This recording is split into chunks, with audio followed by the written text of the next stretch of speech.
Hi cooks! It's another cooking day. Samahan niyo ako magluto ng aming lunch. So, ang ulam namin ngayon ay pork. So, it's another pork recipe na pwede kong ma-share sa inyo na simpleng luto sa pork na lalagyan natin ng tokwa. Ayan, ito yung mga tokwang nabibili sa palengke, yung mga naka-square. So, ito yung pork ko. Medyo mataba siya. Kasim to na hinaluan ko ng mga taba-taba. Kumuha ng taba dun sa may part ng shoulder. Ganun. So, pinapainit ko lang tong kawali. Dadasalan ko muna para sumarap. Maganda kasi napapainitin muna natin yung kawali bago natin lagyan yung mantika. So, lalagyan ko na ng mantika. Medyo madami kasi mag-fry tayo ng tofu. Mag-spread the love tayo, pero hindi ako gagamit ng sandok. At ayan na nga, mainit na yung mantika natin. Lalagay ko na yung mga tofu. Okay. So, ayan, okay na to. So, ito na yun. Ipiprito ko na to lahat. Kayong bahala sa size ng tokwa. Kung gaano kalaki yung gusto niyo. Ito talaga yung gusto kong size. Medyo malaki. And then, aalisin ko lang tong mantika. Huwag niyo kong gagayahin, ha. Baka mapaso kayo. Lalagay ko yung mga pork. Ayan. Since mataba naman to, pagmamantikain ko siya. Okay. So, dito, ang gagawin ko, lalabasin ko lang yung sarili niyang mantika. So, medyo halo-haloin din natin po sa time para magpantay yung luto, magpantay yung browning mo.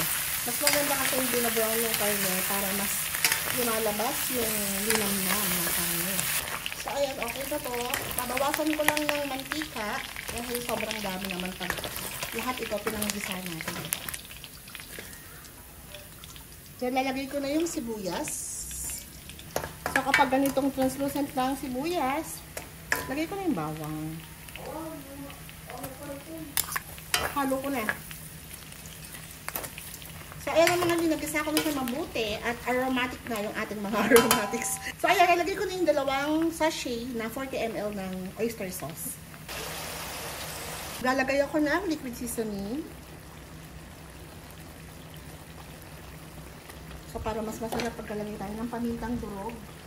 So, depende sa inyo kung gaano kadaming paminta yung gusto nyo ilagay. So, ayun na, nangangamoy na. Ang bango-bango na niya. Ayan po. So, ilagay na natin itong ating lime soda. Lalagay ko na lang sa comment section kung ano itong ginamit ko. Konti pa. Kasi magpapalambot na tayo. Ayan. So, pakukuluan ko lang muna siya. And then, isisimmer ko sa medium heat. Para mas malambot. Cover ko muna. Check na natin kung okay na. Check natin kung malambot na. Lalagay ko na yung tausi. Or black beans. Salted black beans. Yan. So, itong tausi, hinugasan ko to para matanggal yung alat niya. Tapos, maglalagay ako ng slurry para medyo lumapot yung sauce.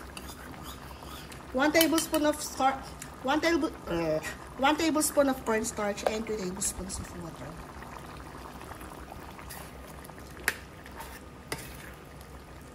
So, kung gusto niyo ng mas masarsa pa, mag-adjust kayo. Kung gusto niyo ng mas masarsa pa, maglagay kayo ng water, pero syempre, tikman niyo muna.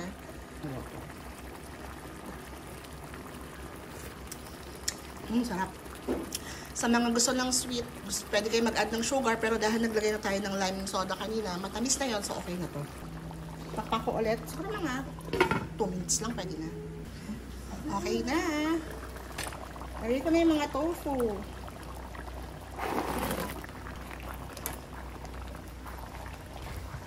Yan natin ng sili. Siling green. Yung siling sigang. Kayo bahala kung gaano kadaming sili yung gusto nyo ilagay. Pero syempre, mas masarap yan talaga pag merong sipa ng anghang. Ganun. So, maglagay tayo ng siling labuyo. Ang lalaki, oh.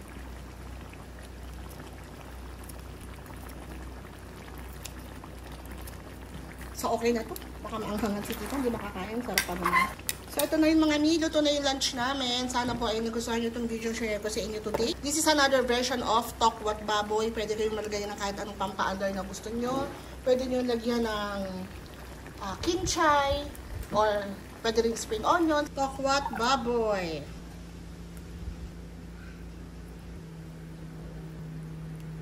natin ng sili sa gitna. Ganon. Ayan o. Kain. Mangan tayo.